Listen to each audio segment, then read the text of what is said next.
So ఇది మనం ఇప్పుడు చర్చించుకుందాం. ఏంది పరాయి పాలన, అసలు పరాయి పాలన ఎక్కడ పోయింది, కిరాయి పాలన ఎందుకు వచ్చింది?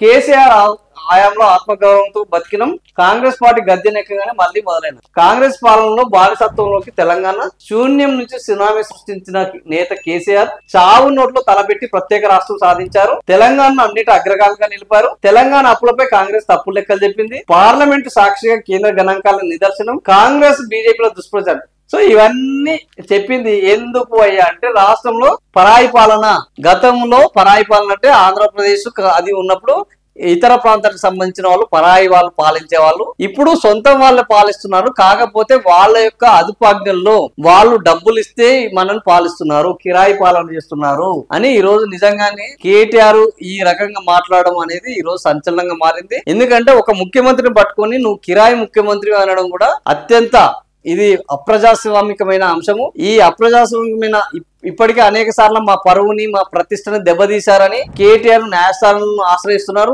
మరే రేపు ముఖ్యమంత్రి కిరాయి ముఖ్యమంత్రి అని చెప్పినప్పుడు, కిరాయి పాలన అని చెప్పినప్పుడు ఆ కిరాయి ఇస్తున్నది ఎవరు, కిరాయి తీసుకుంటున్నది ఎవరు, ఆ కిరాయి ఎంత అనేది కూడా నిరూపించాల్సిన బాధ్యత రేపు కేటీఆర్ మీద ఉంటుంది. ఇదే అంశం మీద రేపు ప్రభుత్వం సీరియస్ గా తీసుకుంటే ఆయన చాలా చిక్కుల్లో ఇరుక్కునే ప్రమాదం ఉన్నది. కిరాయి పాలన ఏమో గానీ ఆయన చిక్కుల్లో చిక్కుకోవడం మాత్రం గ్యారెంటీగా మారే అవకాశం ఉన్నది.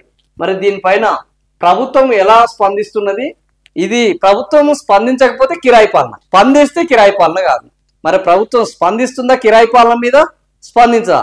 ఈ ఆయనకు మేము ఏంది స్పందించాలి అని ఇంతకుముందు మా స్థాయి కేటీఆర్ స్థాయి కాదు అని మాట్లాడడం జరిగింది. ఎవరు? కోమటిరెడ్డి వెంకటరెడ్డి కానీ ముఖ్యమంత్రి రేవంత్ రెడ్డి కానీ. సో వీళ్ళిద్దరూ మేము కేటీఆర్ స్థాయి కాదు అని చెప్పారు. ఇప్పుడు కేటీఆర్ ఒక విమర్శ చేశారు. కేటీఆర్ విమర్శ చేస్తే ఆ విమర్శను కూడా కేటీఆర్ చేసిన విమర్శలను మేము పట్టించుకోము అంటారా? కేటీఆర్ అట్లెట్లా అలాంటి విమర్శ చేస్తారు? ఈ ప్రభుత్వాన్ని కిరాయి ప్రభుత్వం అని ఏ రకంగా మాట్లాడతారు అని కేటీఆర్ మీద వాళ్ళు చర్యలకు ఉపక్రమిస్తారా? సో ఇప్పుడు కాంగ్రెస్ ప్రభుత్వం కేటీఆర్ ని గుర్తిస్తుందా, గుర్తించదా? గుర్తిస్తే కేటీఆర్ ని గుర్తించినట్టు, వాళ్ళ మాటలను వాళ్ళే సవరించుకున్నట్టు జరుగుతుంది. గుర్తించకపోతే ఆయన అన్న మాటలు నిజమే, కిరాయి పాలన నిజమే అని ఒప్పుకున్నట్టు అవుతుంది. సో ముందడికి పోతే మొయ్యి, వెనకపోతే గొయ్యి అంటే కొన్నిసార్లు అదే ఉంటుంది.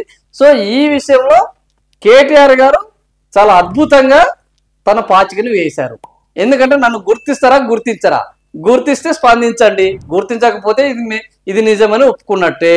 సో ఏ రకంగా కూడా తన వాదనని ఆయన నిలుపుకునే పద్ధతిలో ఈరోజు వాదన చేశారు. మరి దీని మీద ప్రభుత్వము ఏం చేస్తుంది?